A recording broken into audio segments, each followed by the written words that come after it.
Hello guys, welcome to Malbiolect. My name is Ankit Kumar Nath. I am a microbiologist and today I'll be talking about CRISPR-Cas9 failure test for COVID-19 or SARS-CoV-2 detection. Let's start. So what is CRISPR?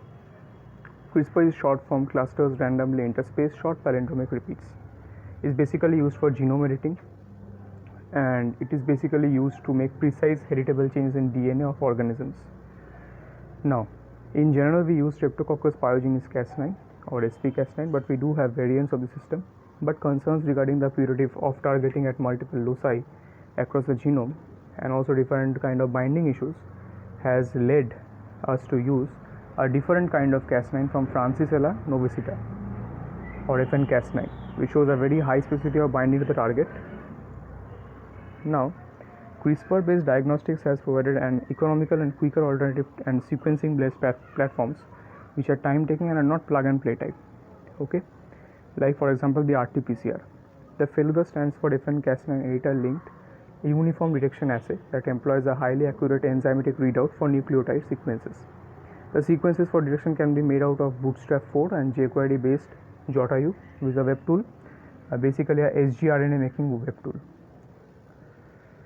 So, how to use J.U? Basically, you have to input the SARS-CoV-2 genome, okay, the whole genome, and the sgRNAs will be selected by J.U website using that whole genome information. So that's how you can design a guide RNA, and that guide RNA can be then made in vitro artificially. So the sgRNA along with it contains crRNA and a scaffolding tracer RNA that provides the interface for the enzyme endonuclease, which will cut our target sequence. So this total package can be termed as ribonucleoprotein in short. So now patient's cell sample is taken and it can be subjected to amplification based on PCR techniques, and amplified sample can be mixed to the already designed sgRNA based RNPs and a specific RNP sensitive reporter. So this reporter contains a reporter molecule which can be anything and also a quencher molecule, and within them there is a short sequence of RNA, short RNA sequence. So this short RNA sequence is very much sensitive to cleavage by Cas9. So the patient has viral load in his or her swab, then RNP complex will identify those sites in the amplified swab sample. The proper binding of the sgRNA leads to a small structural change in the binding of sgRNA binding, which in turn it activates the endonuclease, the Cas9 enzyme, and thus the activated Cas9 enzyme is now potent enough to cut the viral samples as well as the reporter elements, a process which is known as collateral cleavage. So more and more viral RNAs activate more and more RNPs, and hence it cuts more and more reporters by virtue of law of mass action. Thus reporters once cleaved they turn active and will produce visible change in chromogenicity or fluorescence on a test strip. Here I have shown that how reporter RNA sequence bracket S, which represents short, along with a quencher. Once cleaved by RNPs, we have reporter bracket F means free, and RNA sequence S by C means short and cut, and a quencher attached to it. So that the reporter is free, so it will actually help report by using different kind of chromogenic properties or fluorescence in some cases. The strips which may have specific binding regions for reporters which weren't cut due to no viral sample. So what happens is that I will just say you in this form that suppose a patient is negative, so the enzyme endonuclease will not be active.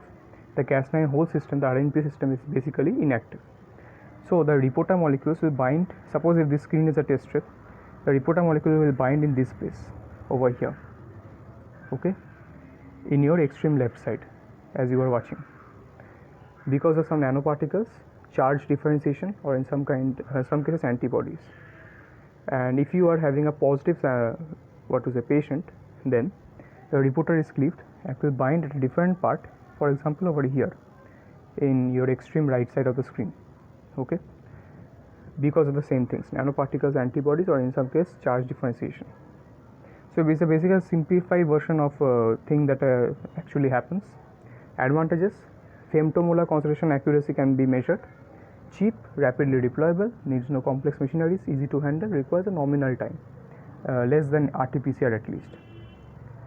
So this was undertaken by a senior scientist at SCSIR IGIB. The slides I present shows a simplified version and the main underlying principle behind the CRISPR-based diagnostics of novel coronavirus infection. If you want, we can go into further depth, but for that you need to comment. Thank you. If you like this video and found it to be informative enough, then what are you waiting for? And then please subscribe to my channel. Smash that like button, comment, and also share this video with your friends and families. Morbulate out. Bye. Take care and please subscribe. Bye.